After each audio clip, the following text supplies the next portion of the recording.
Perfect. That's the only thing I have to remember to do is press record. So, as I was saying, I run these workshops every month, and I wasn't Oh, sure if I was going to do one this month. I was kind of leaning back. I was like, I've done quite a few this year. And then it dropped in quite quickly to do one on power, which is not something I would normally talk about, not one I would normally be so confident, if I'm being honest, in speaking about, because power to me is incredibly intangible. I don't know if you feel the same way. People talk about claim back your power and disempowerment and get your power. And to be honest, sometimes it doesn't really make much sense to me when people say that. And I say it doesn't make much sense when I say it.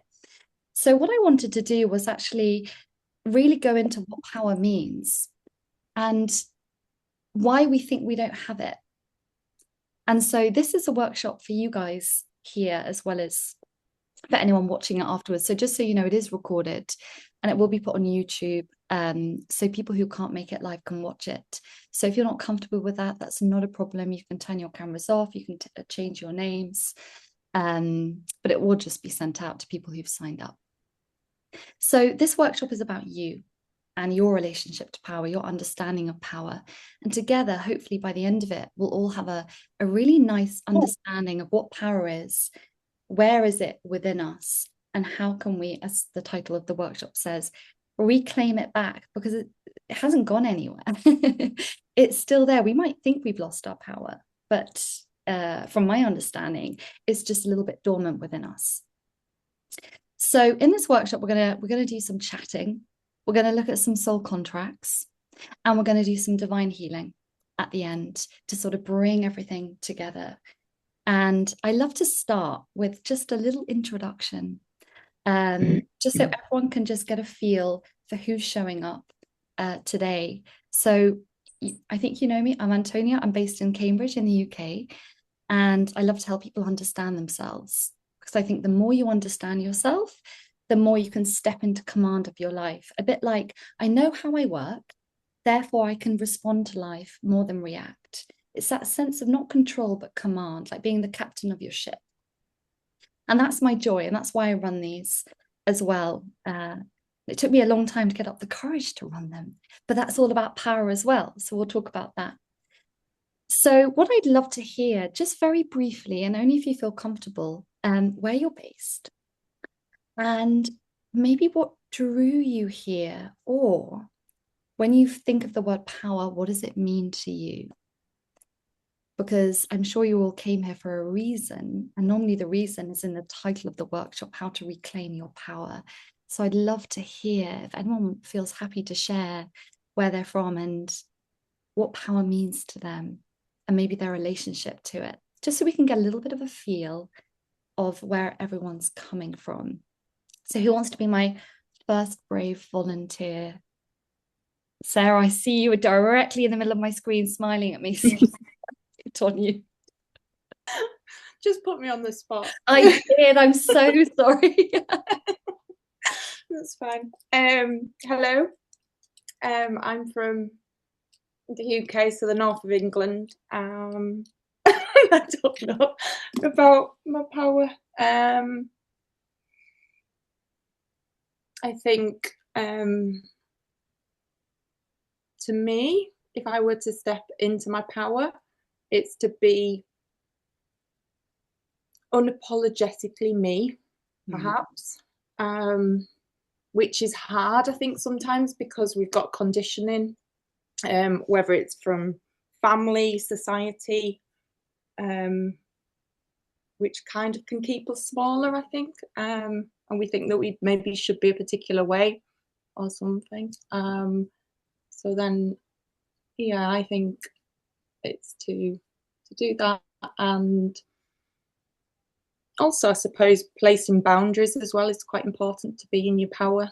I don't know. I didn't like going first. Oh, I'm sorry. I was so mean. I put you on the spot only because you've come to a workshop before.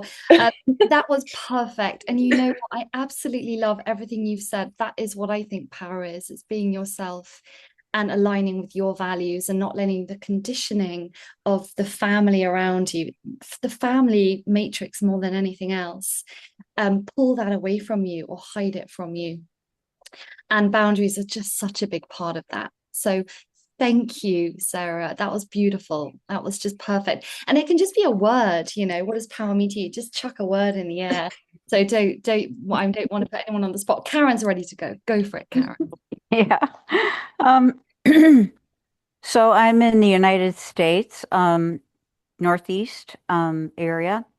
And to me, power, I think I sort of affiliate or associate power with like being free from fear Mm, because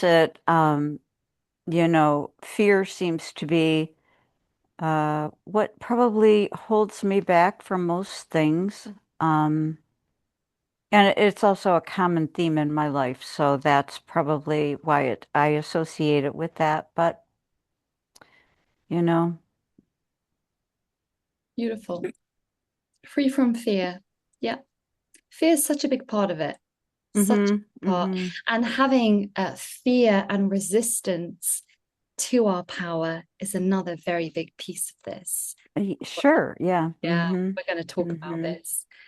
Okay, but beautiful to have you here, Karen. Thank you. Lovely. Anyone else wanna? Yes, Lynn.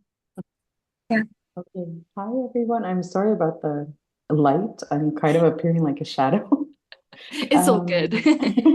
I'm in the Montreal, Canada area. And when I think of power, I really think that we underestimate our power of creators as human beings. We can act for the highest good of all and create so many beautiful things. And I think for me, stepping into my power is also stepping into alignment with who I truly am. Mm, It's not about abuse or like, oh, I'm so powerful and you're not. We can all be powerful together. So that's what it means to me. oh, it's beautifully put. Beautifully put. Absolutely co-creators to create a beautiful world and to create heaven on earth, which is really why we're here. I love that. And just like what Sarah said, being ourselves and in alignment with who we are, that's powerful. And it's all the stuff that pulls us out of the alignment that actually does take our power away. Exactly that. And fear is that constant one that keeps pulling us away from our true selves, the truth. And I think the truth, our truth is very, very strong in the role it plays in our power. So thank you for that, Lynn. That's lovely. Does anyone else fancy? Yeah. Oh, yes, Andrea Yeah. and then Antoinette. We'll go one and then two. Oh, okay. Hi, everybody. Hi, Antonia. Hi. So yes, I'm Andrea, and I'm also in the Northeast in the UK. And actually, Sarah and I know each other really very well. And she encouraged me to come along this evening because we've been looking at the soul contract stuff together for, I don't know, maybe a couple of years now, something like that, maybe just shy of a couple of years. So actually why I'm here is because Sarah said, come to this meeting. She dragged you. She didn't drag me. She didn't need much persuasion, but she put it in front of me. So thank you, Sarah. So I think for me, if I think about power, I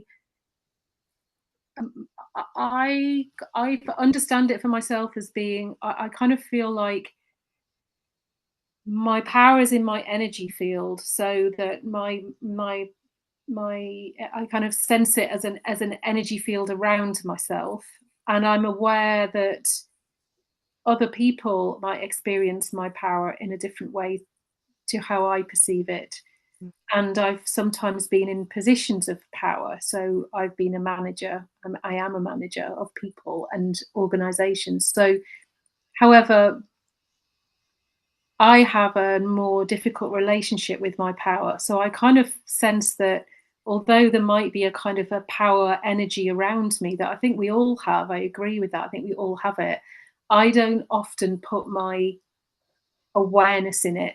So I can feel internally quite powerless, even though actually I know that I'm carrying the power on my outside, if you like, not even my outside, but kind of something that comes, I guess I want to kind of say heart power. that it's there, it's constant. That's how I understand it. It's constant within me or of me, but I don't always have a great relationship with it. Very interesting. That's a really unique point to put across. And as we go through the workshop, I'm really curious to see what is that discord between you knowing that you have this power, being very aware of it, but maybe not. But it's interesting, but feeling a little powerless on the inside. Okay, well, I think we'll dive into that theme actually, and maybe you can share a little bit later as we go through and just tell me if anything that I'm presenting kind of resonates with that. And also, just for everyone, normally in a workshop, I look at all the soul contracts. So if you're happy for me to look at your soul contract on the screen, just pop your birth certificate name in the chat, and then later I will pull it up into the software and we'll dive in bits and pieces. Okay, so just pop it in there. And I'll look at commonly used names as well to see what else might be going on. So yeah, pop your names in and I will, perfect. And I'll put them all in the software in a little bit. Beautiful. Okay, well, welcome, Andrea. I'm glad Sarah brought you along and hopefully we'll have a really fun time together. So lovely to see you. Oh, Antoinette, you were going to go next, I think. Hi, everybody. I'm Antoinette, and I'm currently living in Hong Kong. Actually, I've been here 30 years, but originally I'm from the UK. And actually, I've only known about soul contracts for a week, but I was quite fascinated as soon as I heard about it.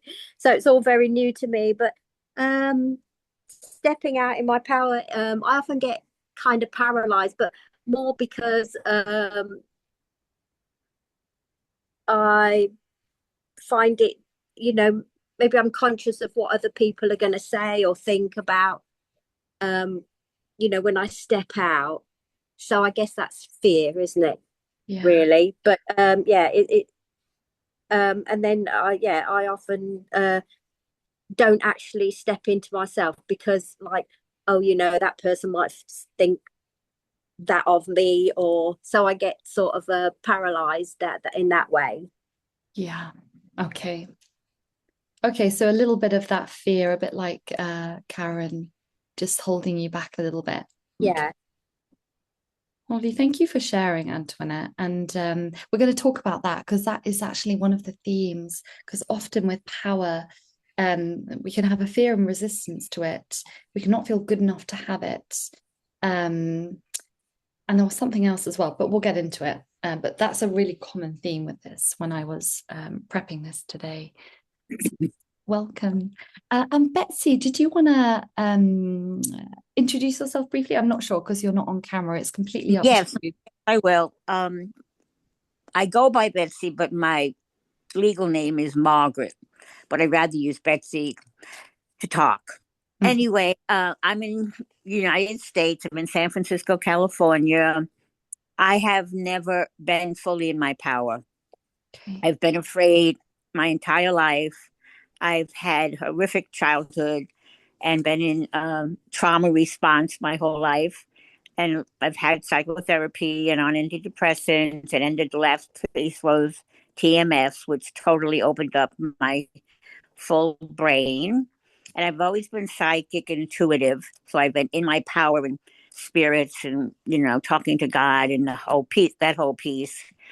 But then I fall back into a deep depression. So anyway, at this point in time, I am fully in my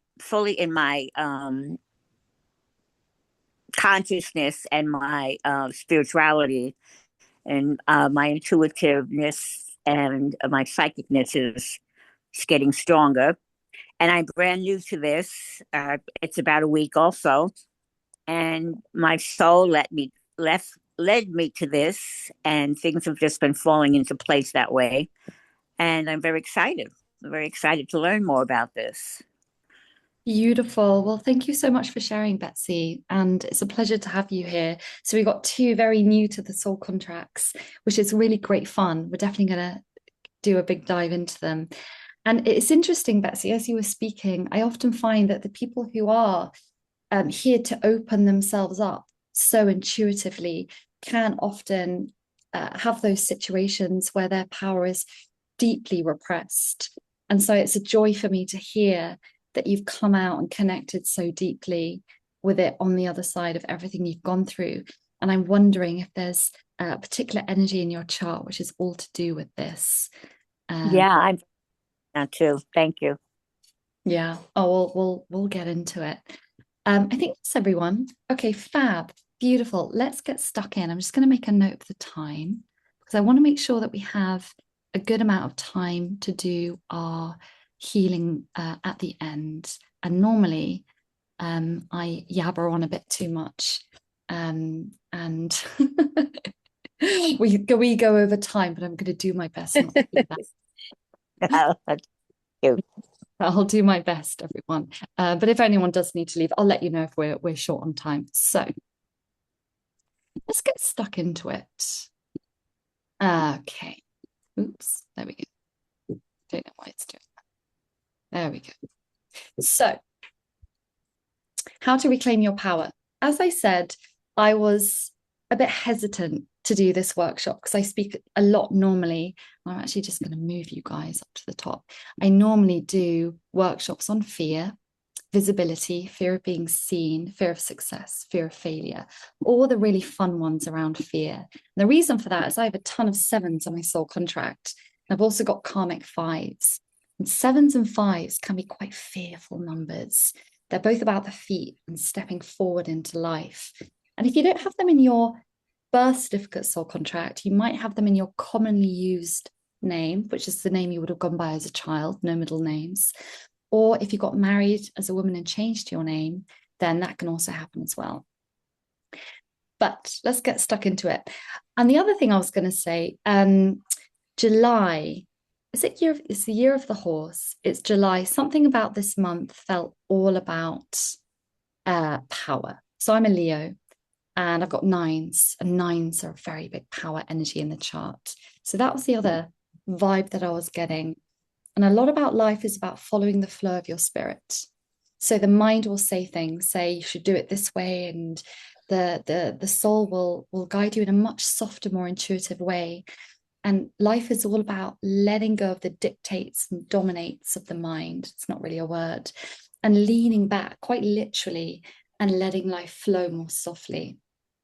As the snake symbolizes, the snake is a symbol of this big power energy in the soul contract, which is the 9. It's movement, speed, it's spirituality, it's creativity. So this is the image I chose for this. So what we're going to talk about, and we're just really going to get straight into it, I think. Let me just change this. What does power really mean?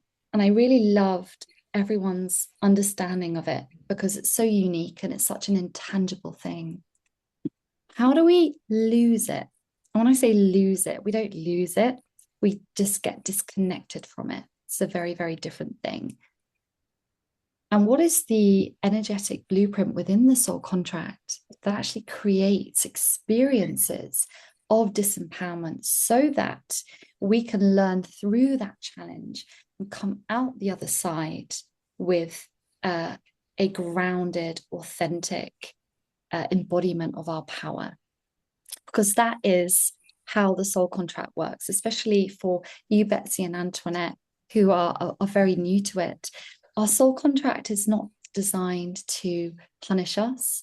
It is more like a map so we can get a deeper understanding of why life has been the way it has been, where it is right now, where it has the potential to go. And this is what I really love about it. We have so much potential within us, and it's up to us to step into it. But they don't make it that easy. The soul is like, I want a little bit of a challenge while I'm down here. You know, we chose to come to Earth, believe it or not. We chose to have an incarnation here. We chose to experience certain challenges in order for us to grow and evolve from them. So we're going to talk about that. And then how do we actually go about reclaiming our power? What are the steps And it's not so simple as steps, but what are the things that we can do to start stepping back into it, or reconnecting? Think of it like two plugs, reconnecting. Ah, there it is. I had it all along. And the most important thing, and this is what I love, what happens when we bring awareness, non-judgment, and compassion to ourselves, not just through healing. I think healing's everything. Healing is this workshop. Healing is taking a nap. Healing is taking a walk. Healing is hugging someone you love. I say awareness because the more aware we are, like I said earlier, the more in command we can come into our lives. That's why I usually react like that. I'm going to stop doing that. I'm going to start responding to life. That's why life has been always so hard. What would happen if I took that shame out? What happens if I let go of the shame that I've been locking myself down with and opened up to deeper self-compassion? And the thing is, this is how the world changes. When we have greater awareness, freedom of judgment, and greater compassion with ourselves, it's just such a huge thing. It's like a ripple in a pond, just ripples outwards. But it all starts with us. So, what is power? I had a little Google because I was like, what are other people saying about power? The ability to do something, the ability to act or produce an effect, accomplishing something, having control, authority, or influence. They're quite dry statements. Having an impact on the life and actions of others in society. And really what it comes down to, this is my understanding, is how we can direct our life force, which is the force that flows through us. Andrea, you were talking about that energy field around you that contains your power. And that energy field is basically made up of all parts of you. So all of our thoughts, all of our words, all of our actions is what creates that energy field around us. Everything is connected. There's no separation between thoughts, words, and actions. That is our life force. But, our thoughts sometimes come from the conscious part of our mind. But a lot of the time it comes from the unconscious part of our mind. A bit like the ocean. Sometimes we're only aware of what we're truly thinking and believing when we can see it on the surface. But other times, like Sarah, you mentioned, that conditioning that might sit under the surface of our awareness. We can't see it, we can't feel it, we don't even know it's there a lot of the time. And sometimes that can be a deeper belief system that's driving our lives, but we're not even aware of it. So this is a big thing around that awareness piece. So when we become aware, when we bring that stuff up to the surface, we can see it and we can then choose to take command of it and we can direct it. And I love this: choice, expression, action, and impact. And Lynn, I'm going to add your one on there, which is creation, because, and actually I'm going to call it co-creation. So I think we are always co-creating in our lives. And then what was really interesting is I think there's different levels of power. I think we've got physical power, emotional power, and spiritual power, and they all feed in. They all feed into another. And we also have power for light and good and power for the dark. So higher levels of consciousness is, if we think of a quadrant, we've got light and we've got dark. I don't know what the other two bits are, but lightness is using power for good, using power for creation, for love, for compassion, for empathy. And the dark is using power for control, for manipulation, for coercion, for greed. And this is what it is. This is the soul and this is the ego. And so when the ego is operating in darkness, that's when power is corrupt and abusive. But when the soul is operating power in light, that is where life changes.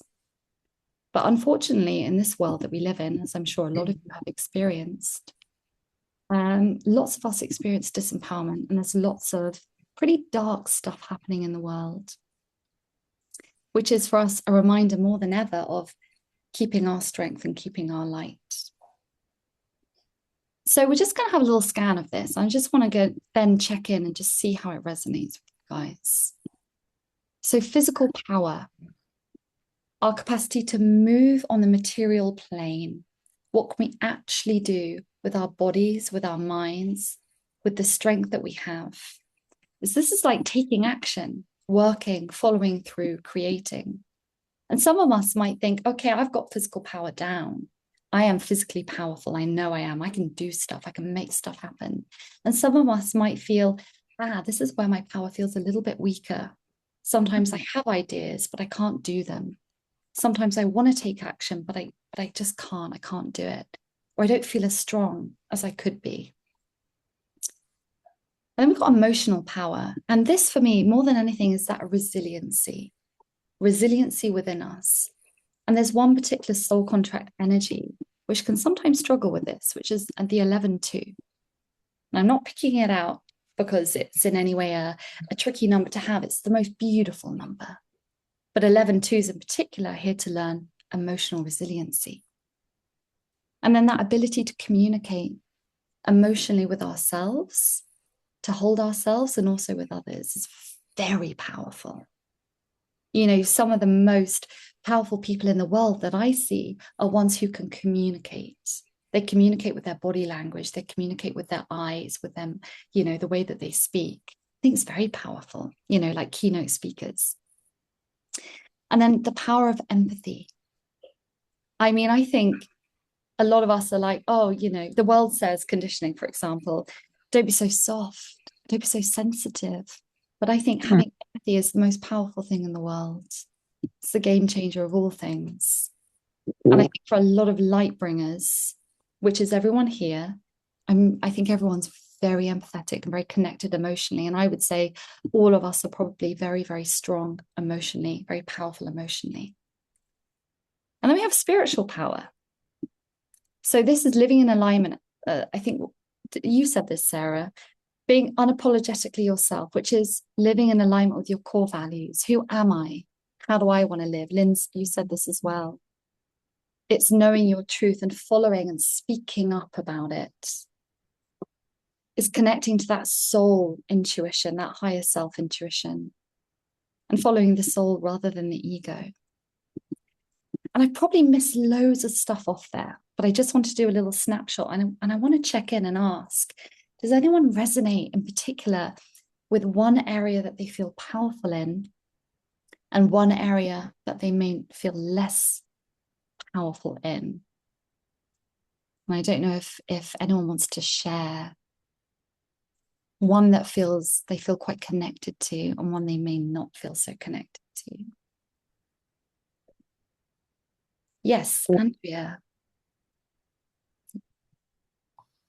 Hi, I think what just came up for me as you were speaking through that was that I quite often struggle with taking action, particularly when it's on behalf of myself rather than on behalf of an organisation I might work for or on behalf of somebody else. So if I'm taking action for myself, that's trickier. It's more, I feel I lose power. I guess that would be a way of expressing it.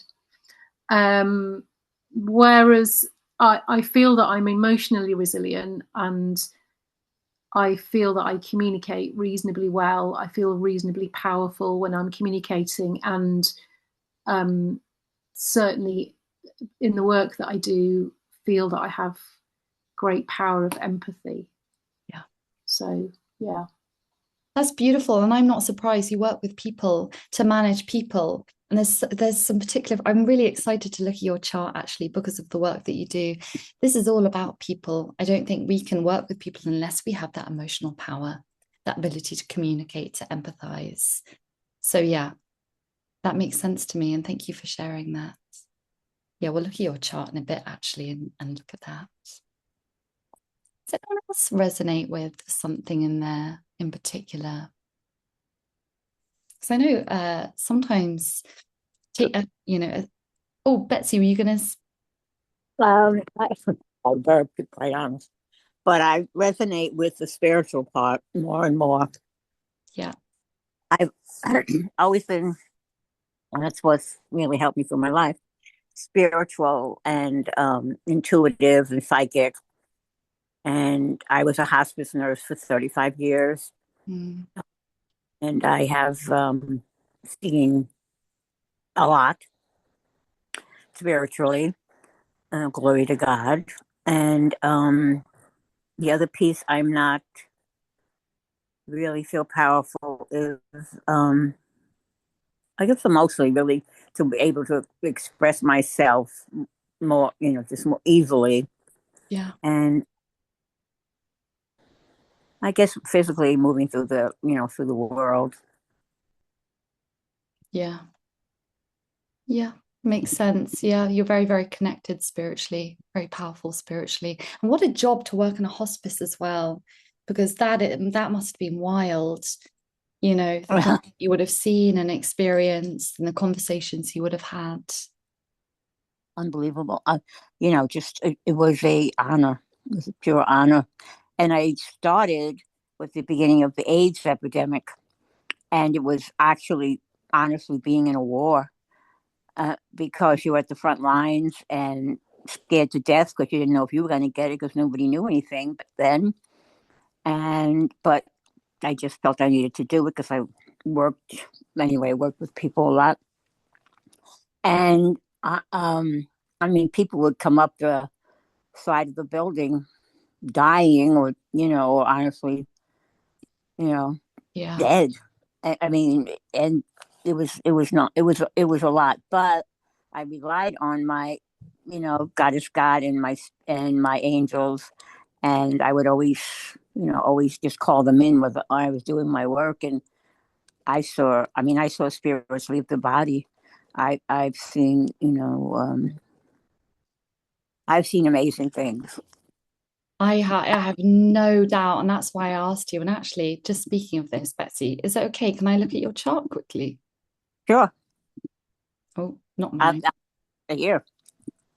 Let's see. Let's pop it in here. It's Margaret. I have to go by Margaret. It's my birth name. Yeah.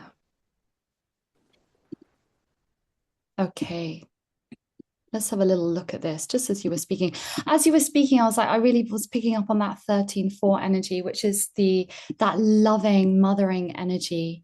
It's very, very loving. People with 13-4s can sometimes have a trickier relationship with their own mothers, depending on the position of this number. Oh, yes, very much so. Yeah, you've got three of them. We call this the Christ consciousness energy. It's very, very bringing higher states of consciousness out into the world. And it's very loving. And it's all about mending your relationship with the divine feminine, but of course, challenges, as you said, your relationship with the feminine, which is usually the mother. Oh, yeah. Yeah. And I wasn't able to really heal with either of my parents till they passed. I mean, it took years even after they passed, talking to them and, yeah. into a real healing. And I tell you what, this lovely intuitive ability that you're talking about, and you guys might have these numbers in your chart, 5s and 11 2s and 8s. So two of the most lovely high frequency numbers I work with are 8s and 10 1s. So 8s and 10 1s, I work a lot with the light body sessions with these energies, because these souls come down. I just have this feeling with these two energies in particular. They come down very high frequency to land in a very dense frequency of earth. And Betsy, I don't know if you've had this feeling of like, oh my God, why the hell did I come here? This is so heavy. This is so dense. Almost like a thought at the back of your mind, because often that is the feeling that these particular energies have. Yes, I've had that. I've had that when I was, younger, when I was in the depths of everything. Yeah. Yeah, and such a Yeah. lovely soft 8 energy. 8s love to support and look after people. And you 30 years you're a hospice nurse. Yeah. 35. Yeah, and I tell you what, sorry, just had to fiddle with my bra for a second. The 11 2 and the 8s are two of the most caring frequencies when it comes to working with people, because the 8s read people emotionally and the 11 2s hold space for them. So 11-2s are very nourishing, bringing people into their energy field and looking after them. And you've got 3 11-2s hanging out in your chart. 1, 2, 3. Wow. It's so interesting. Yeah, it's very beautiful. And you know what? You were talking about a lot of disempowerment in childhood. Often when the 11-2s show up at the beginning of the chart, like a physical karma, that can indicate some trauma coming in. And it comes in twice in karmic positions. And normally the 10-1 is a betrayal or especially by the masculine. Yeah, sure. Yeah, this is Wow. and also Wow. with the 11-2s, Betsy, 11-2s are we call them the emotional processing units of the family. So often they will be sponging and absorbing a lot of trauma and stuff from their parents and their parents in order to heal it in this lifetime. Yeah, I now that I'm through that, through that piece and been, just working on myself all my life, I think of that. What did my mother go through? What in my world did my father go through to do what they did? Yeah. And what parents go through? I think of that. I did think that. Oh, I had those thoughts. It's like, what happened? Yeah. Absolutely. And the 5s, it's the last thing I want to share is the 5s showing up in the earlier part of your chart. It's a very sensitive spiritual number, very, very intuitive. And it's your talent, which is lovely. But because it's in the physical part of the chart and not in the spiritual part, which is where it really belongs, it can make it an extra challenge. So, for example, I have 5s in physical karma. I don't think I really connected intuitively. Or was able to speak my truth and express myself very well. And it's a little bit later in my life that I'm opening up to it a lot more. Could you say that again in a different way? I'm not understanding. Yeah, so the 5s are this lovely intuitive spiritual power, but because it's the 5s sometimes come when they come in the physical part of the chart, that intuition is squashed and repressed. So, yeah. And it doesn't come online till a little bit later. Can you repeat that? Sorry. Yeah, it doesn't come online till a little bit later, which was interesting when you were saying, oh, now I connect with my spirituality. Now I connect with it. Yeah. Oh, yeah. It's been through my whole life, but it always leaves or I squash it down, whatever, with depression, with stuff that was going on. But it's helped me to get through it stuff. I've always felt it. It's always been the thread. I knew I had working and clearing and clearing and clearing. Yeah. So lots of clearing with 11-2s. Thank you so much. Oh, my pleasure. Sometimes we dive, I'm just going to remove this because my laptop's boiling hot. It's very hot here. It's sometimes nice to just dip into a chart just to see how everything's playing out because no numbers work in isolation. There's always a harmony and a thread and a flow. Everything's built in waves in this universe. We are living in one connected wave of energy. And like the soul contract, it moves in waves. Everything's connecting to each other. So it's quite fun to duck into that. But let's... It's amazing.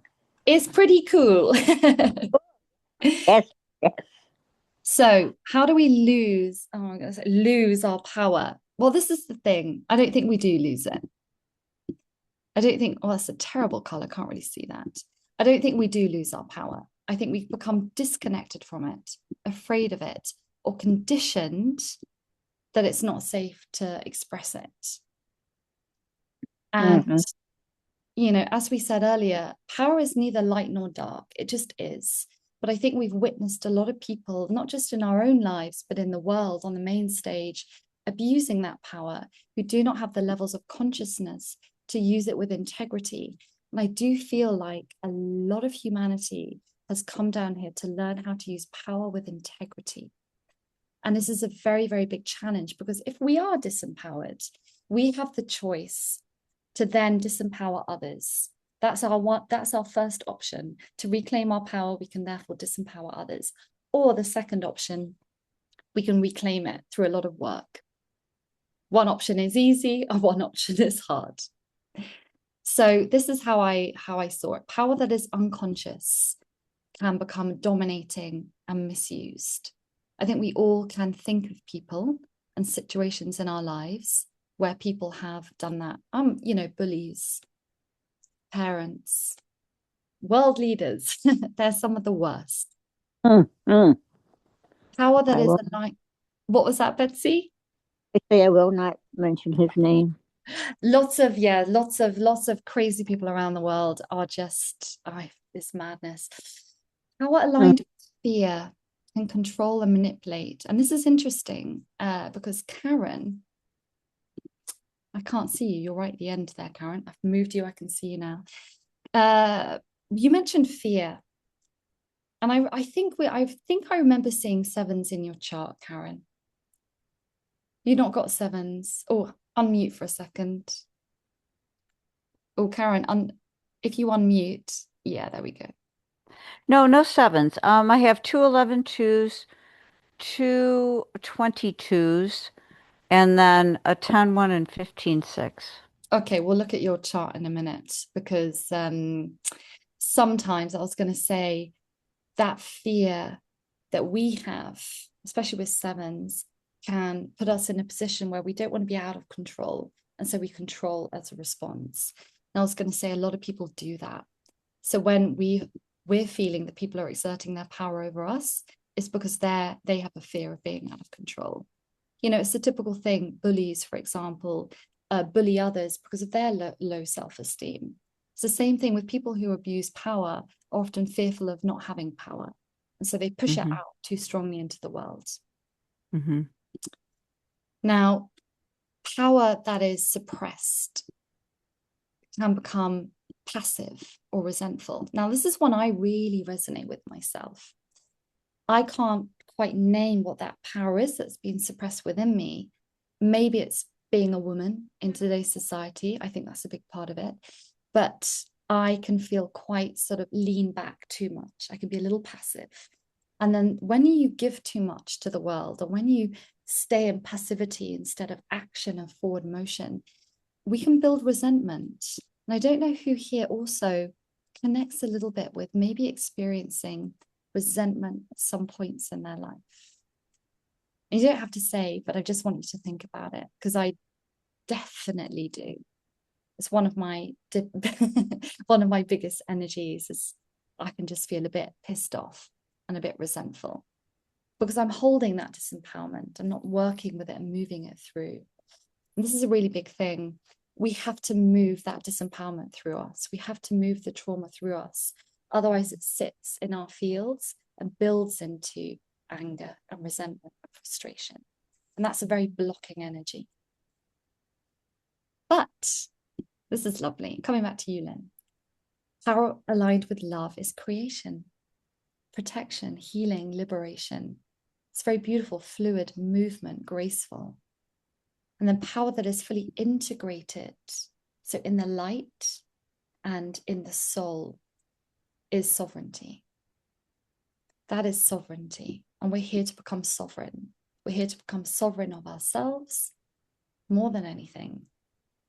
And I think a big part of that sovereignty is, again, coming into command and letting go of that ego mind that can so control us in so many ways. That's a big part of us. Where we lose our sovereignty is where we give away our power to our mind, which is much, much louder and seemingly more powerful than we are, but that's not true. So I want to talk about a couple of common beliefs. I don't believe I have power. It's the first one. It isn't safe to express my power. Antoinette, I think this one was more your one. And I'm afraid of who I might become if I have power, which is a little bit more unique, but I had to keep it in there because it's very, very intriguing to me. So Antoinette, we're going to start with your one. It isn't safe to express my power. Or actually, I don't believe I have power. Antoinette, which one is it? I now think it's this one, not the other one. I'll read it through and then you can let me know in a little bit. So I chucked you in the deep end there. So I don't believe I have power. Now, a couple of frequencies in the soul contract very connected to this. is the 17-8. This is the symbol of the 17. This is about soul suppression, breaking free of soul suppression. And I find that a lot of people who don't believe they have power have this 17 frequency. They might also have the 10-1. And the 10-1 is all about betrayal and disempowerment, usually by the masculine. And then we've got the 8s who become the peacemakers of the family. And they can really struggle to bring their power back to themselves. And then there's a few others, but we'll talk about them in a minute. So where does this grow from? Where does this disconnection grow from? This is how I'd word it. A lack of love, validation, and emotional support as a child. Mm. A lot of times I do ask people, how was your childhood? And they're like, oh, it's fine. And I said to them, I say to them, do you remember receiving encouragement and hugs and love and being told you're doing a good job from your parents? And a lot of people don't remember that, which is very, very sad and very common. And I'm sure all of us resonate with that on some level. Being bullied, criticized, or put down. This can be in the family dynamic. It can be in childhood at schools, which is, I think, very, very common, sadly, in the UK especially. And in the workplace, in partnerships, in relationships, even in friendships. And if you've got those very sensitive 8s, it's all about boundaries and stepping away from these people. And then having our views and our opinions dismissed and ignored. That is deeply invalidating for anyone, to be talked over or to be ignored and not given the space to speak. And usually, and again, I just chuck some ideas in here. What this can come out as is shyness and a lack of confidence. Being a little self-critical because we're a bit nervous of when we do speak up, it better be good because we want people to hear. And that can be a little bit of perfectionism. A little bit of difficulty expressing ourselves or our needs. This is a really common one. This is one of my worst ones, the hardest ones for me.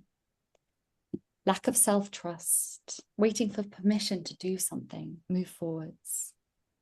Fear of being judged, criticized, ostracized, and feeling a little bit invisible to the world. So I just want to ask, does anything in there resonate with anyone? Is there anything in there that you're thinking, oh my gosh, that's me? That feels like a little bit of me.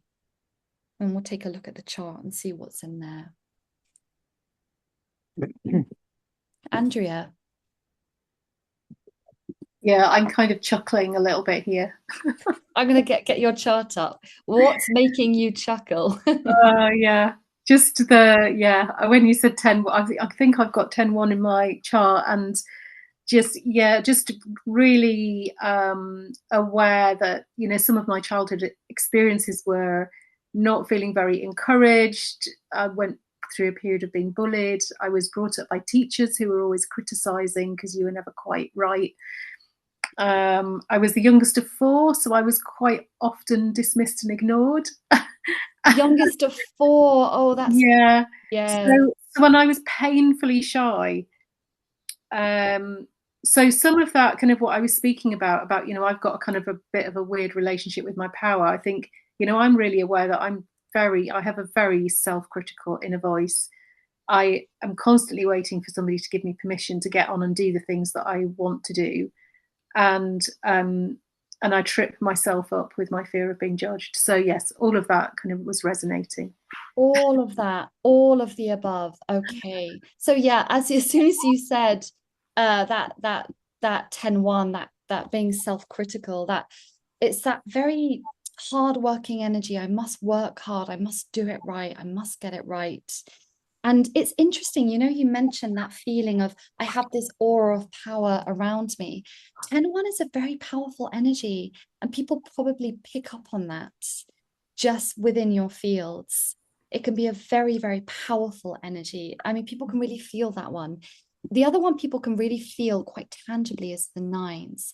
So if you've got 9s or 10-1s in your chart, people do often pick up on this. in your field and respond to you in that way, especially if it's in talents as well. And gosh, that 7, fear of was it fear of criticism you said? Yeah, I mean, one of my greatest challenges is worrying about what other people are going to say or think, or how I'm going to be judged, which often means that I withhold something that I want to say, or something that I want to get on and do. Putting myself out there, being visible, all of that's quite tricky because of the feedback that I'm afraid of. Oh yeah, well, the 8s, I mean, you've got 4 of them there. The 8s are all about oh gosh, youngest of 4. As I said, the peacekeeper energy. Do you feel things quite deeply? Do you get a sense of how people are feeling? I mean, you work with people, so do you get a sense of like how people are feeling before? Yeah, so what I know about myself is that I can quite often feel other people's emotions way more readily than my own. So I'm very quick with somebody else's tears, for example. I can feel them rising, but accessing my own emotions is sometimes a little trickier. Oh, that's the 8. You just described it to a T. The 8s can really struggle to connect emotionally with themselves because they're like, don't want to go there, too painful, hideous, don't want to go too deep, too uncomfortable. Again, like Betsy, I think it was Betsy who had these energies, the 8s and 10 ones, a very, very high frequency, landed on Earth. What the hell am I doing here?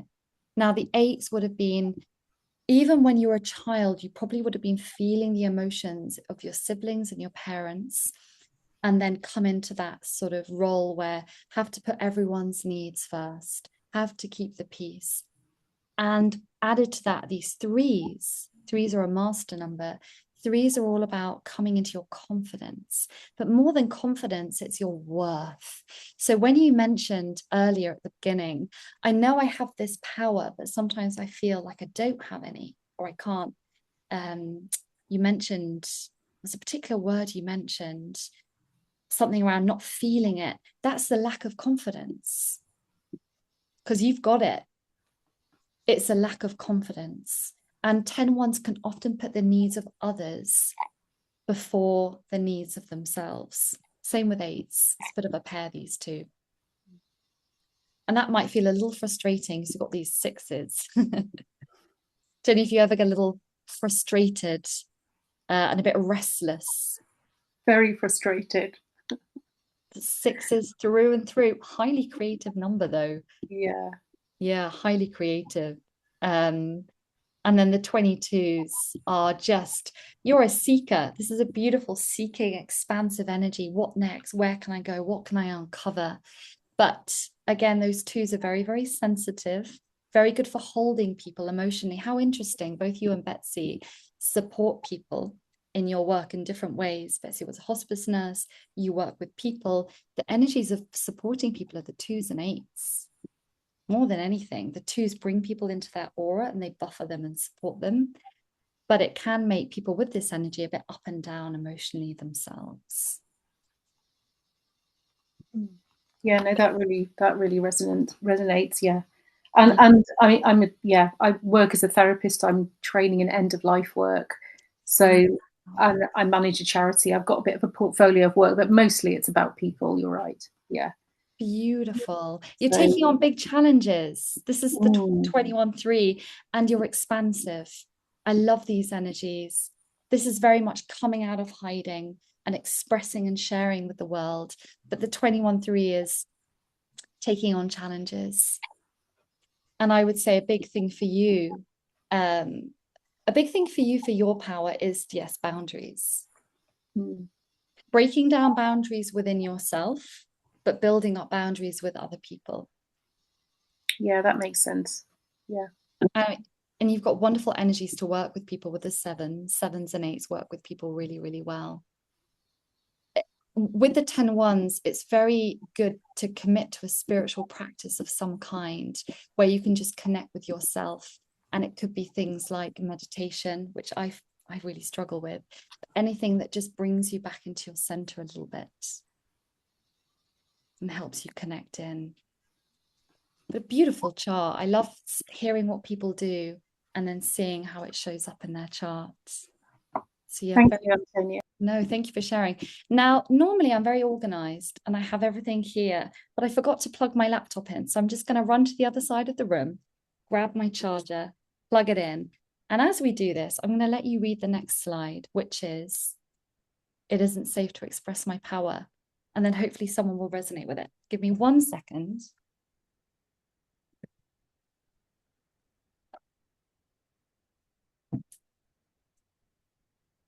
And the funny thing is, I always thought when I ran these workshops that I thought I had to be perfect and I had to be very professional and do everything properly. And now I'm a bit more relaxed about it. So it isn't safe to express my power.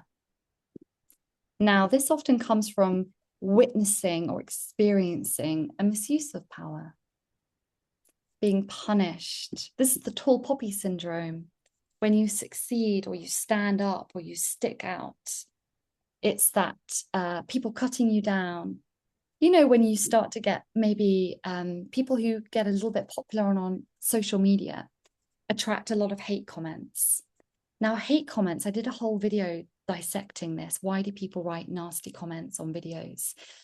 Often because they are projecting, and whatever you're doing is triggering their unworthiness. And they can't stand to look at it. And so they project it back to reflect it back. That's one of the first things they do. The second thing is they're just coming from a place of unconsciousness and they don't really know the impact of their words and how it might affect someone.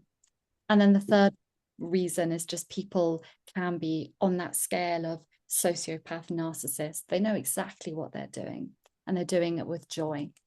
So I really enjoyed making that video. It was a while ago, but it really helped me with a few things that I got. But that's what people do. They like to cut you down if they see you're doing well. Now, betrayal is a really big one. Betrayal, disempowerment always comes from betrayal, especially from someone who's supposed to love and look after you. And any of the trauma that comes with these experiences. So what can this look like? Challenging relationships with people, being stuck in that loop of giving, or people who constantly push us a little bit. Hiding, shrinking, or avoiding visibility. It's not safe to be seen. This is a big theme for a lot of us. It's not safe to be successful. It's not safe to be seen. Because if I'm successful, I'm seen. If I'm seen, people will criticize, attack, judge me. If I'm criticized, attacked, or judged, I will be cast out of society. I will lose all that I have. This is the way the ego works. It takes us all the way down in the fear levels to the fear of death, which is ultimately all of our biggest fear. So often when we're trying to avoid fear, we overthink and we stay in the mental body. How can I remain safe? That's always the benchmark, even though we don't know it's there. How can I, for example, a good one is, I don't want to have too many sessions because I don't want to burn out. And if I burn out, I'm not going to be able to have sessions and I won't be able to earn money as a practitioner. And it's that kind of thing. It's overthinking every little thing. That was just a personal one. Frustration and anger that just gets sort of stuck in there, can't come through. This is the sixth energy we were just talking about.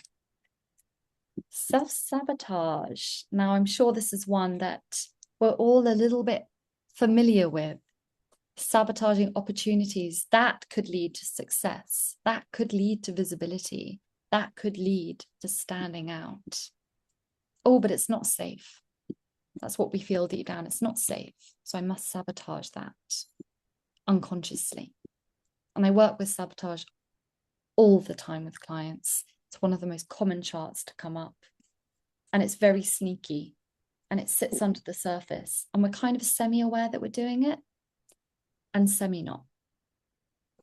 Wanting success, but fearing the consequences, which will be different for everyone. So who here resonates with something on here? Is there anything that's standing out for anyone? It's not safe to express my power. Sarah. What's coming up for you? Yeah. A lot of that. I think I am scared of visibility, and I do shrink myself, I feel, a lot of the time. And yeah, it's just, yeah, I'm repeating relationships that challenge our boundaries. So, That classic one. yeah, definitely. Let's take a little look. I know we looked at your chart before, but I can't quite remember. Let's see what's in there. Oh, this is the fives. I remember now. So the five energy is very much about learning to stand up and assert yourself. And this can be like the eights. Oh, you got eights as well. Oh, you got another fives here. Gosh, you got a lot. Like the eights, the fives are here to learn how to express themselves and speak up to their truth. So when you mentioned at the beginning being, unapologetically yourself, the fives are actually here to land in themselves and to be themselves and to speak up as themselves. But the challenge is, now this is these two numbers here. Often the eights want to keep the peace, but the fives want to speak up. And this dynamic can feel really tricky to navigate. And I don't know if you resonate with that kind of, I want to speak up, but I'm scared of how that person might react and how they might feel. Yep. Yeah. Yeah. And really, you're here to step into you're really here to step into your worth and your value with the fours there and the threes. So three are beautiful, feminine, divine feminine, loving energies of your 13-4. But fours and threes are all about worthiness. And this is interesting when we're talking about, I think it was unsafe. Yeah. So threes, you can see the symbol of the three. Threes are here to learn to feel worthy to come out of hiding and be seen. And the fours are here to feel worthy to receive God's love and abundance.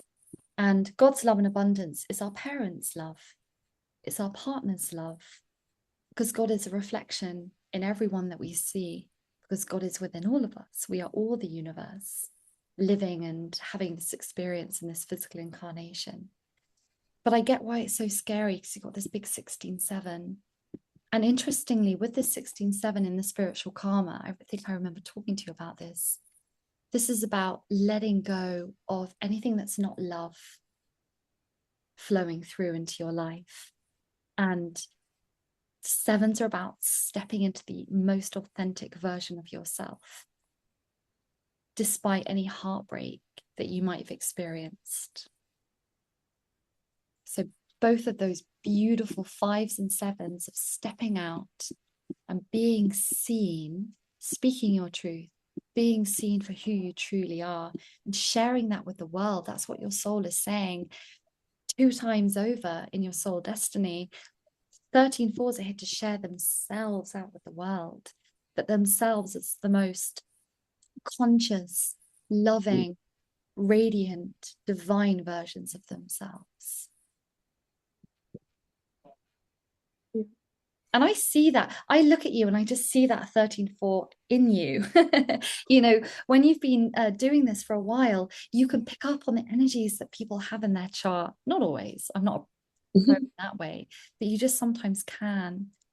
And that thing you mentioned with relationships, the 14-5s often go through a lot of intense relationships because you're always seeking to understand who you are in the reflection of the person opposite you. And sometimes it's about just having a break and leaning back, taking your foot off the accelerator and giving yourself a little bit of time to amass all the wisdom that you have within you. So yeah, it's beautiful. You're here to absolutely step out as who you truly are with your sevens. And for anyone else who's got that 7 energy, it's a really, really big part of it. So thank you for letting me look at that 7. And And I just wondered, anyone else feeling this one a little bit?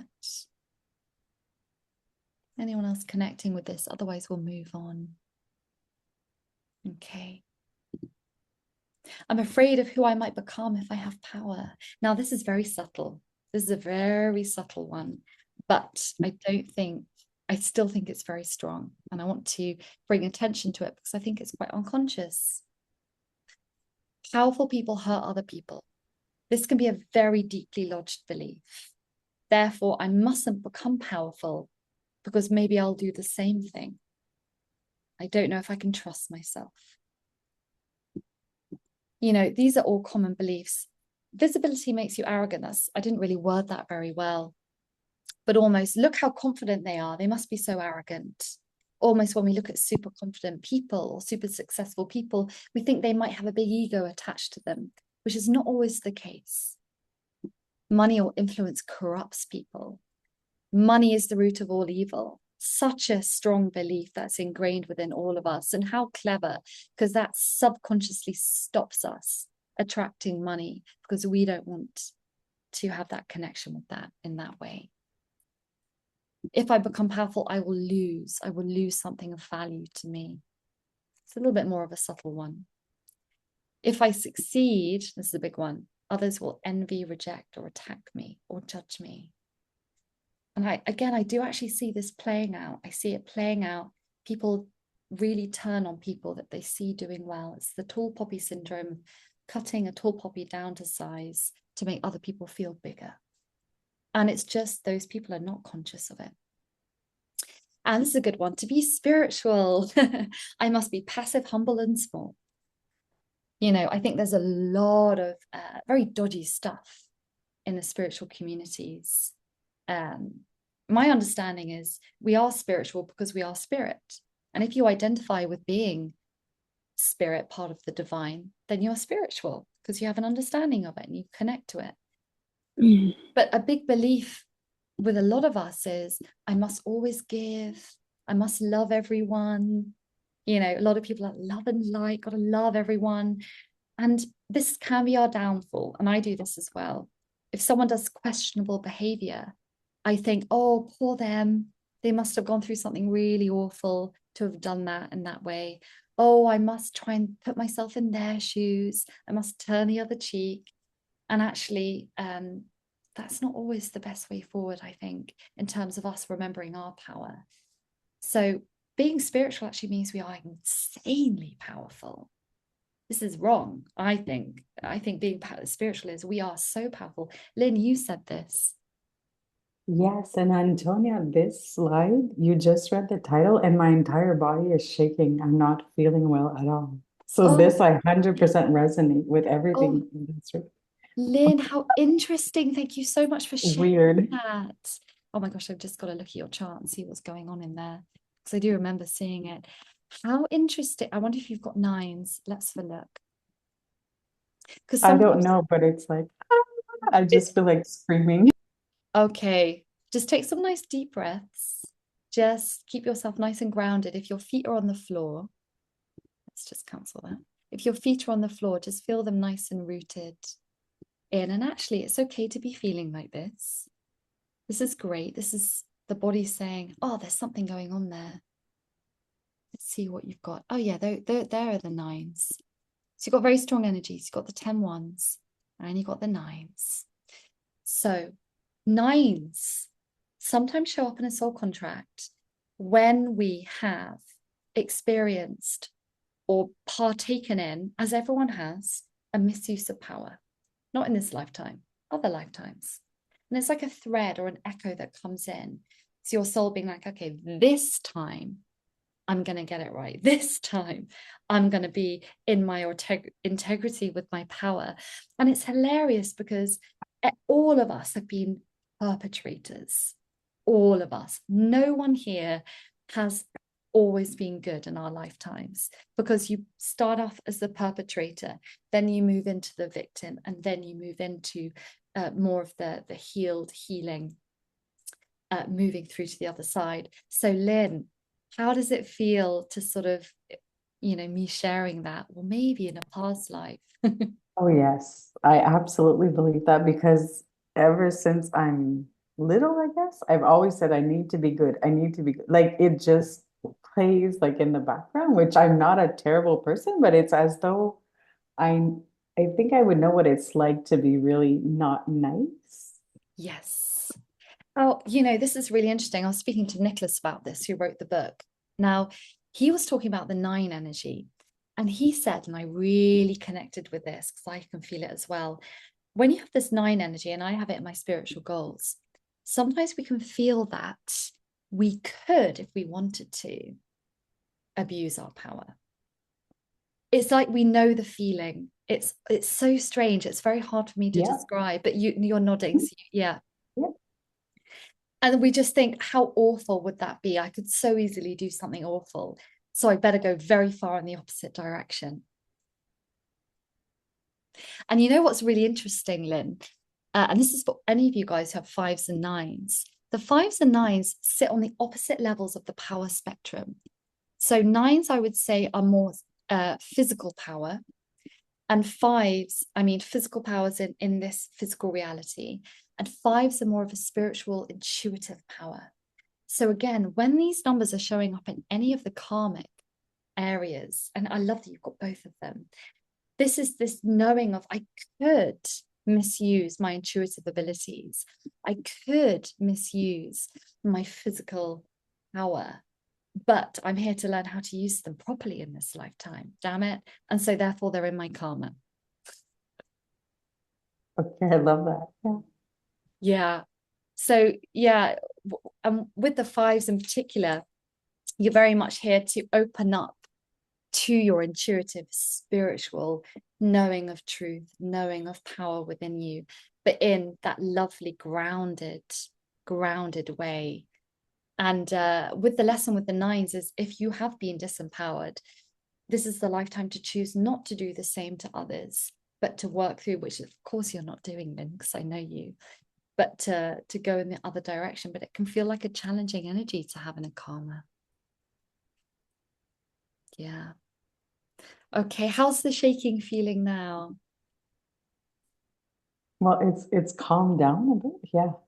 Yeah. But it's definitely, yeah, that was really interesting because I think that's blocking me from my own power. The power of the fear of misusing the power, of Yeah. abusing, which I haven't abused even like an insect in this lifetime, but No, of course you haven't. Of course you haven't. So this is me feeling that it's just a deeper soul resonance, a deeper imprint on the soul. So I'm going to take you guys to this, and then we're going to do a little bit of healing. It's the last thing I'm going to share. Where do the patterns come from? The hidden emotional patterns that run our life. So we've got the soul contract. We've also got our parents' stuff, especially if we've got 11 twos. I think, Lynn, do you have an 11 2 in there? Oh, you did in your soul destiny. Okay, so we carry on sponges, soaking up, processing for our parents and ancestors. And I do actually do ancestral karmic vow breaks, particularly when we're carrying energies of people. It's fascinating work. Unprocessed emotional trauma from this lifetime, past lifetimes.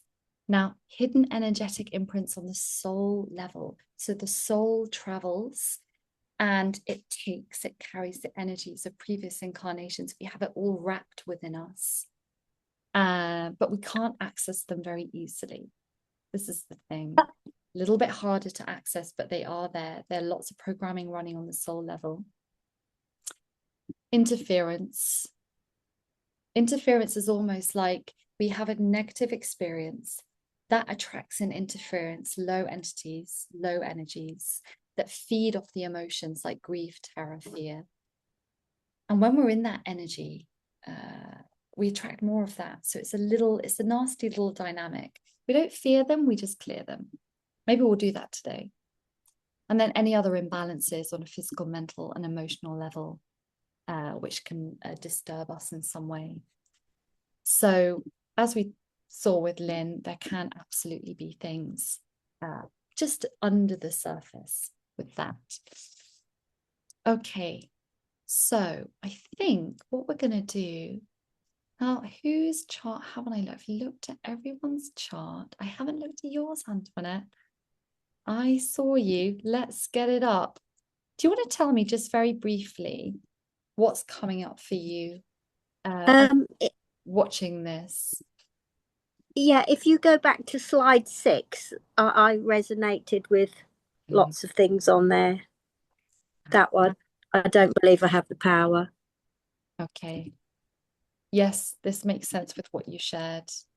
This is your birth certificate name, no middle names? Actually, my birth certificate is I use the A, but actually on the birth certificate it says E on Antoinette.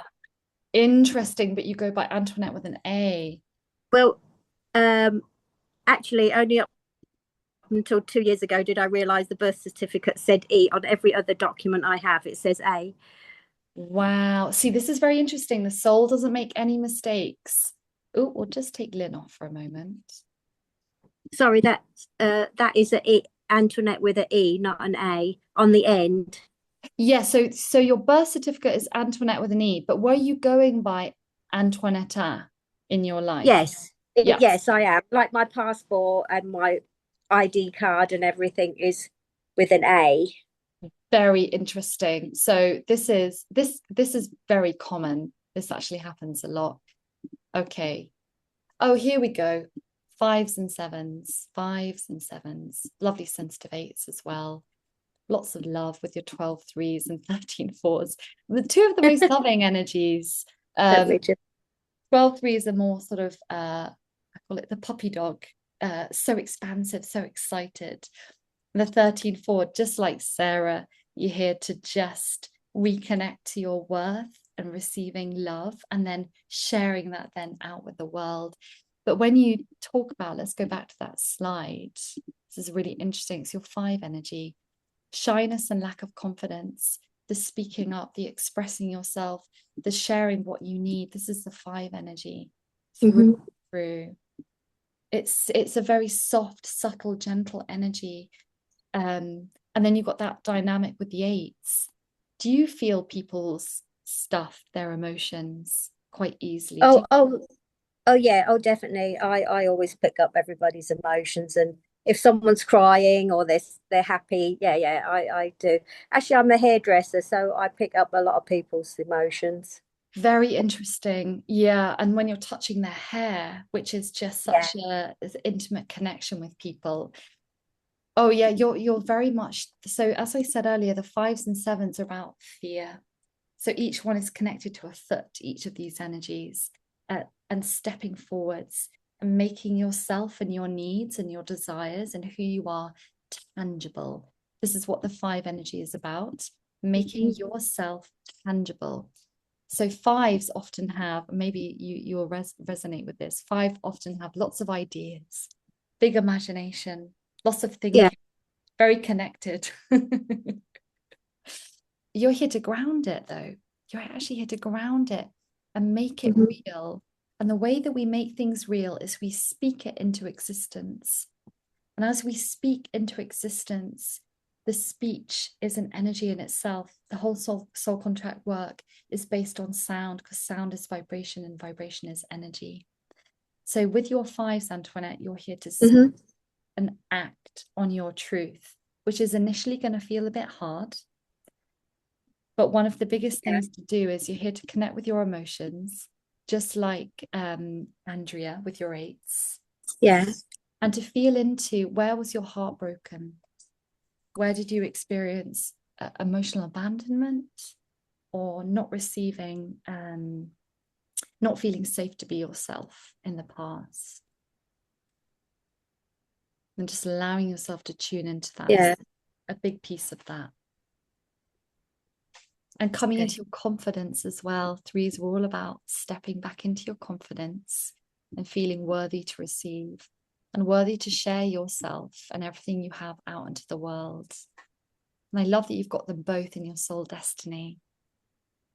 And I know that's a lot of information. I know you're very new to the system. I've got lots of blog posts on my website that are all about, let me see if I can put it up. Okay. All about like the 12-3 energy, the 8 energy, the 7 energy. So if you want to dive in a little bit, just go into the soul contract page and you'll see themes, especially around particular numbers like the 7. And it'll help hopefully integrate it a little bit more, because I know it's a lot when you just step into this work. And look, you've got the 11-2s as well. You're here to do some deeper clearing for all of the family and ancestors. No surprise. Yeah. Okay, beautiful. I'm sorry, we always only look at charts very briefly, but as I thought, I am gonna start the healing, otherwise we'll run out of time. So what I'm going to get you guys to do, first of all, does anyone have any questions before we get in and do a little bit of divine healing? We all ready to go? Yeah. I just wanted to let you know I have to run right now, but I'll do the healing in the replay. No Okay. problem, Karen. I'm going to include you in with intention. You have a beautiful rest of your day, and I'll send you the recording tomorrow, okay? Oh, perfect. Thank you. It was nice meeting everybody. Beautiful to see you. Bye, Karen. Bye. Bye-bye. Bye. Okay. And then there were 6. Oh, yes, Andrea. Sorry, just a quick question, Antonia. I know, like in the book, it says about silent letters in your name, and my middle name, Margot, has a silent T on the end. Now, I noticed that you use that, and when Sarah and I have done my chart, we use the T in it. The first time I drew my chart down, I took the T off, which obviously is a completely different chart. So. And it's quite a high resonance name because it was my mum's name, but I don't like it. Yeah. So I just kind of wondering what the position is with that. It reminded me with Antoinette with her E and A, and you looking at both of those. It's quite interesting. But this is more about phonetics. So the phonetic spelling. So there are maybe 2 schools of thought about this. Okay. Some of us feel that the soul contract, the way it's translates letters from the English alphabet into the Hebrew sounds, kind of fully encompasses everything. So it's about the word, and the word is the sound. So the T would be included. But sometimes you can have a phonetic version of your chart, which would say, take the T out. And sometimes people with non-English names or names that sound very different to how they're spelt might have another phonetic chart underneath. I have trained in phonetics. It's a little bit of a trickier discipline. It's a little bit trickier to really get it correct. But I have had readings with people who very much resonate with their phonetic charts as well as their as spelt chart. So it may be you can look at both. And one will feel very much more you, and one might feel a bit less resonant. So it's worth looking at both of them, perhaps. Okay. That's great. Thank you. Thanks. My pleasure. So what we're going to do, I'm going to get you all to lean back. And if you can lie down, lie down. If you can't, that is okay. You don't have to be on camera if you don't wish to, whatever's comfortable for you. And we're going to do a little bit of something. Now, the beauty of divine healing is I don't know what we're going to do. And that's the fun of it.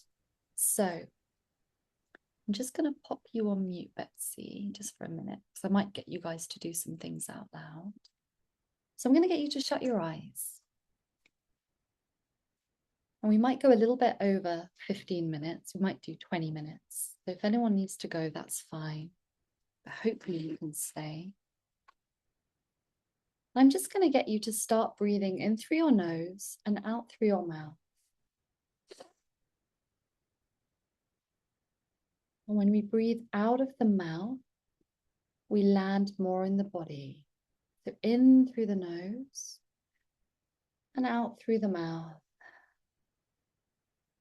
And if your feet are on the floor, just feel how they're lovely and rooted down onto the ground. And if they're not on the floor, you can feel that rooting anyway. And I just want you to begin to relax your forehead, relax your eyes. I want you to soften your cheeks, relax your jaw, relax your mouth. Just loosen your neck. Energetically drop your shoulders. And I invite you to just let go of everything that you've been carrying today, in the past week, the past month, the past year. You can just lay it down till the end of the session. And at the same time, you can let go of any expectations or worries of what may happen later today, tomorrow, next week, next month, next year. Just drop it down, knowing you can come back to it after the session. And just feel a wave of relaxation, just softening your torso, your chest, moving down into your organs, your stomach, and then flowing down your back, calming, relaxing your upper back, middle back, and lower back. And just relax and feel the weight and heaviness of your arms. Unfurl your hands. And again, just bring your attention and awareness into your lower body. Just feel the weight and heaviness of each leg. And just relax your toes. And keep breathing beautiful breaths in and out. Just a lovely flow. And I've already done the opening, and in divine healing, we always do an opening to connect us together, connect us with the divine and with our higher selves. And any healing team who are here with us today. And I'm going to tune into where we're going to start.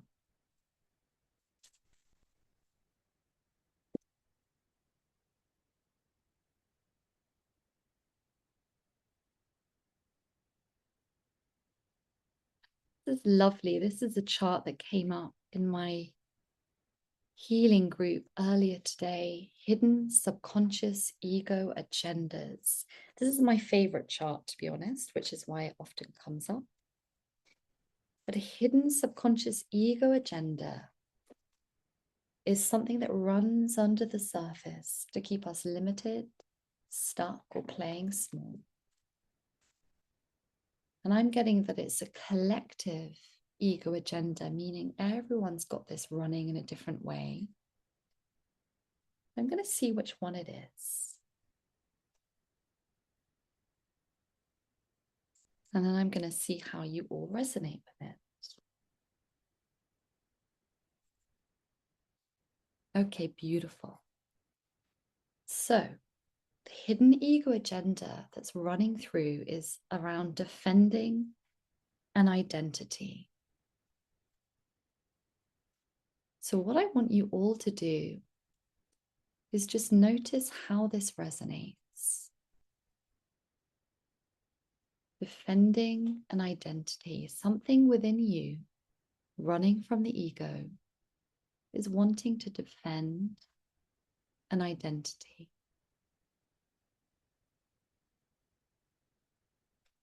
It's going to resonate a little bit differently with each of us. I just want you to let it land within you.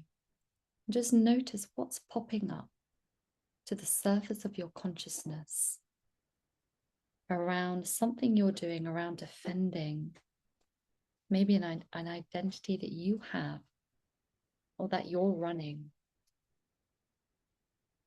An identity could be a way of being, a way of operating, a way that you see the world or that you want to be seen.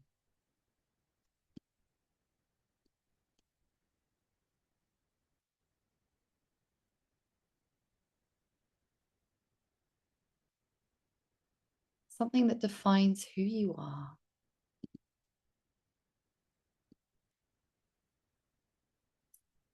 And I want you to explore, how is this ego agenda of defending an identity impacting your life?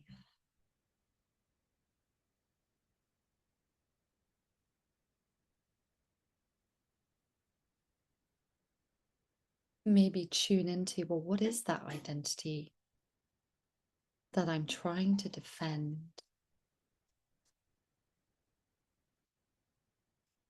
And just come out of the mind and just let your body connect with this, because your body holds all the intelligence. The mind always tries to interfere. Just let yourself feel it. There's no right or wrong way to experience divine healing.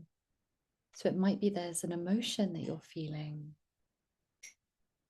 It might be that there's a memory surfacing, or just a word coming through.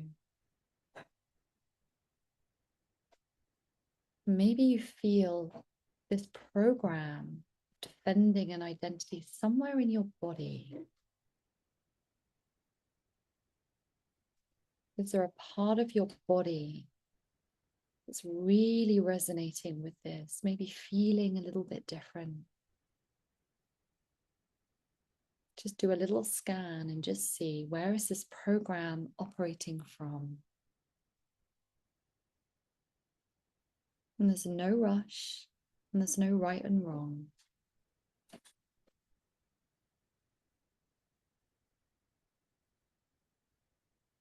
And what's the feeling as you're connecting to this ego agenda? Are there any feelings or emotions coming through that are wanting to be acknowledged or heard in this moment?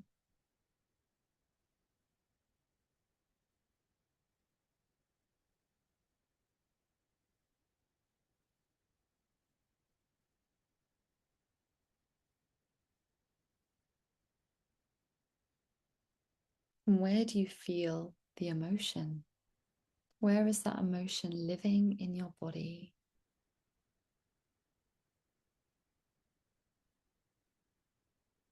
Maybe it feels a certain way. Maybe it has a particular shape or a color. The more you feel this, the deeper you can clear it.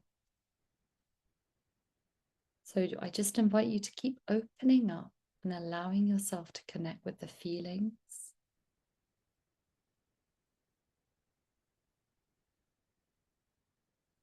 And I want you to notice if you have any judgment around having this agenda of defending an identity and what it means to you.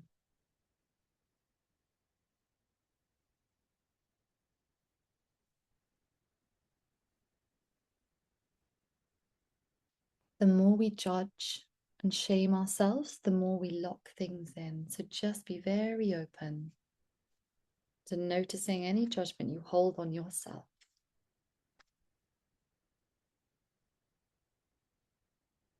And I'm going to do a little bit of clearing just to start the process off. Higher self, please clear 100% the core issue, the original cause, the source of its power, any energy attached, and all of its effects through all layers, levels, and dimensions right to the point of creation. Please balance, clear, and align all energy fields to enable higher levels of truth and consciousness to embody.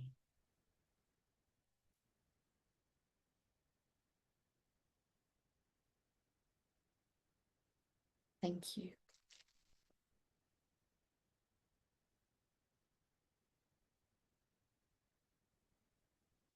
Just stay very present with whatever is coming up in your body, in your field. And we're going to do a little bit of grounding. This is what I'm being led to. We're going to do a little bit of grounding.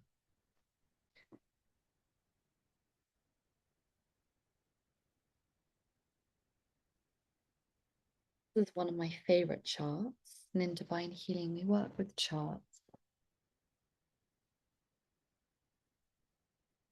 So this is all about grounding the light that comes into our fields as more higher consciousness comes onto the earth plane. It can be a little destabilizing. There can be a variety of effects that we can all feel just by being here on earth. And I think this chart has come up because there are so many 10, 1, and 8 energies hanging out in all of your soul contracts and 5s.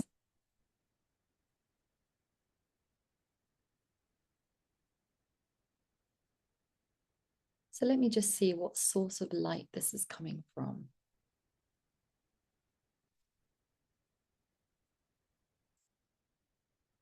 Okay.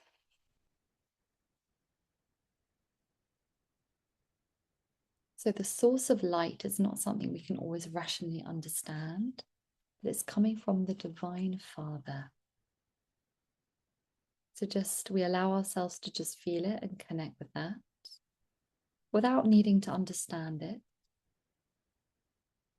And I'm going to do a little bit of clearing, and all you need to do is allow yourselves to receive.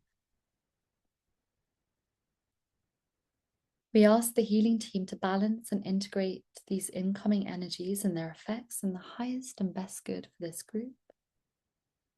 We command the aligning of all energy bodies, chakras, meridians, nadis, cells, DNA, subatomics, and the light body to the new frequencies. We command the raising and frequency of the nervous and hormonal systems to fully accommodate the frequencies coming in, so we can all flow with the new consciousness with grace and with ease.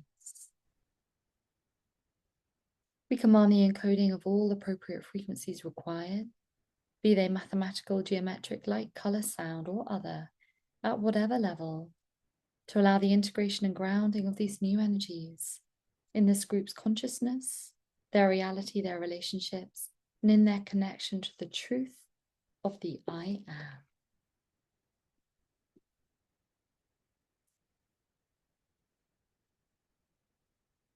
Thank you.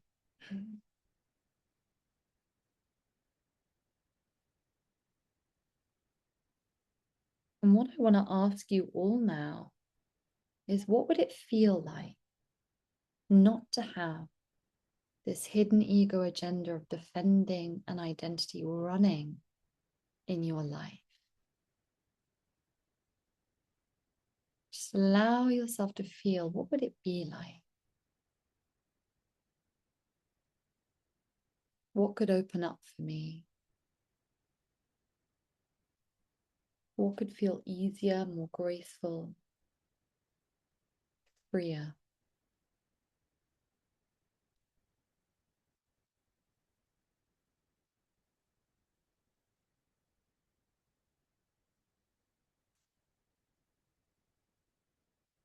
And as we do this, I'm going to come up with a little statement. So we're going to do the release in a minute, to release this program. But when we release something, we always want to fill the gap. Starting with an I am statement. I am is very powerful. Talking about power. I am. Okay. Let's see what this could be. I'm just going to tune into this.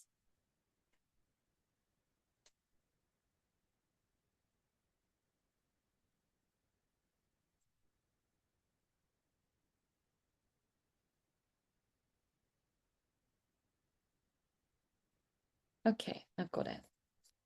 I am free to embody my true self. I hope this resonates with you all on some level. So what we're going to do is we're going to do this command out loud. You're going to repeat after me. You're going to center into your heart and you're going to speak these words with this lovely intention. You're all on mute, so you can just speak out loud. So you're going to say after me, I now acknowledge that this ego pattern of defending an identity no longer serves me. Higher self, I command all parts of my being to release this program, including all backup programs, all copies and interference, and attachments in all levels and dimensions, universes and realities, and time frames. We're just going to pause for a minute.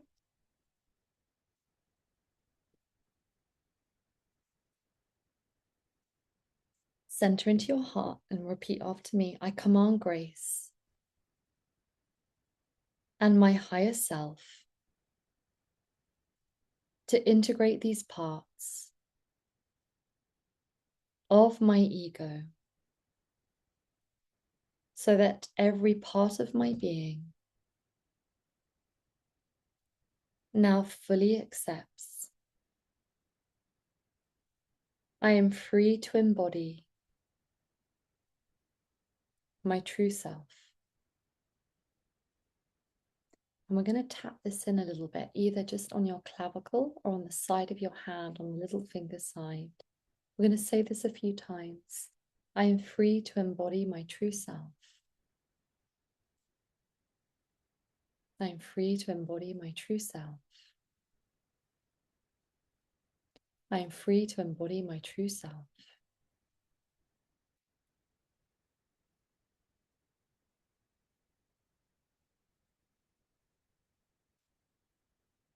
And we just say thank you.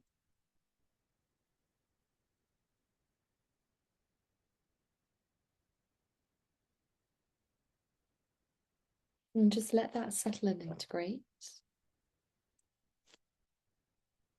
And I'm just going to do a little bit of energy work just to finish off with some chi energy in the subtle bodies. We'll just do a little bit of a tune-up. I love this chart. Helps us to connect to higher consciousness. Let's see.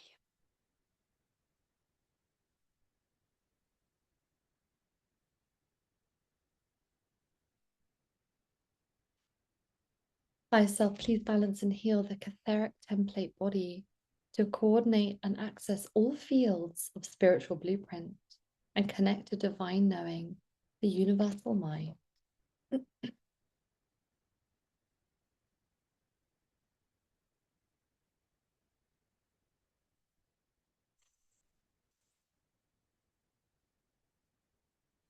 Yes, yep.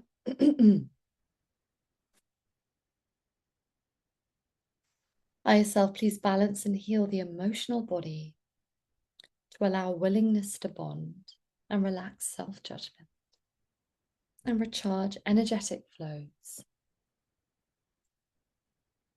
Thank you.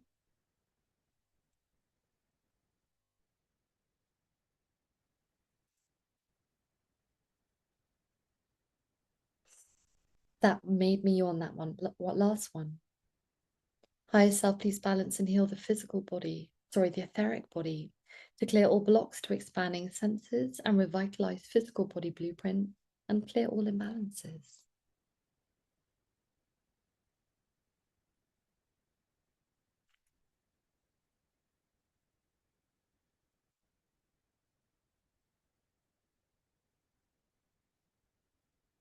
Ooh, that made me yawn as well. Okay. Lovely. Just let that integrate.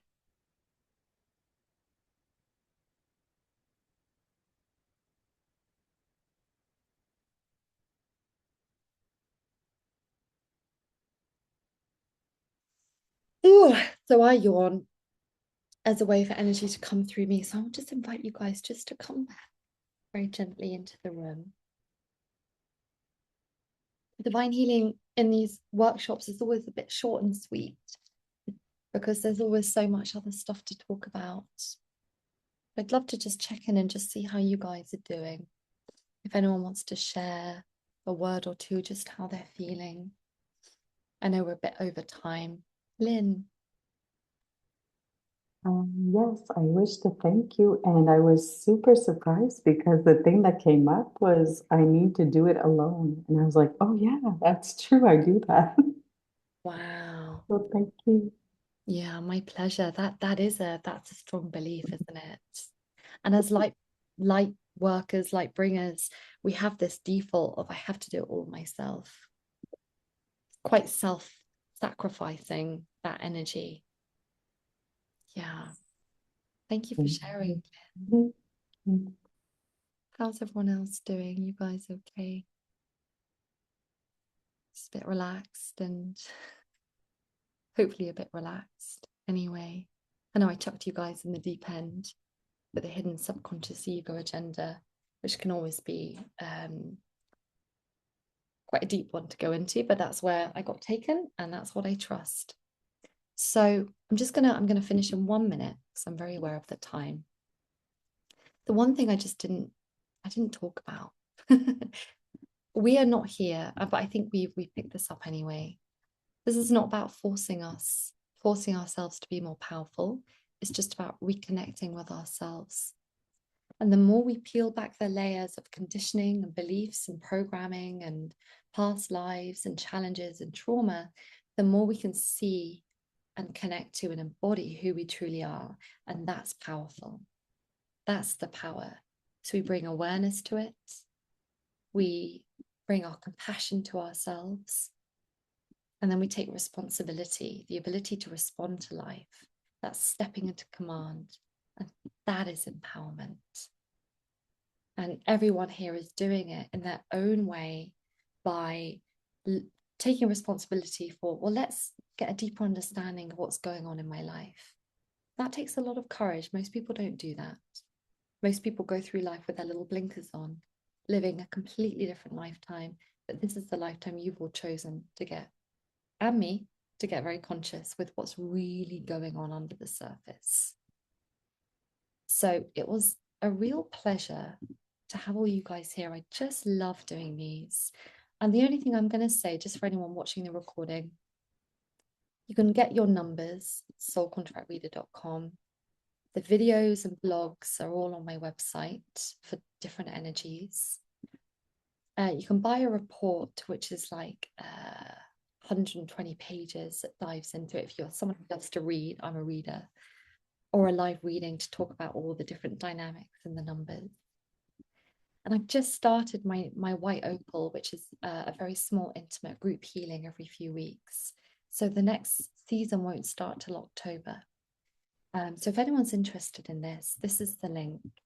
And if you're on my newsletter, I email you about it so you know when it's coming up.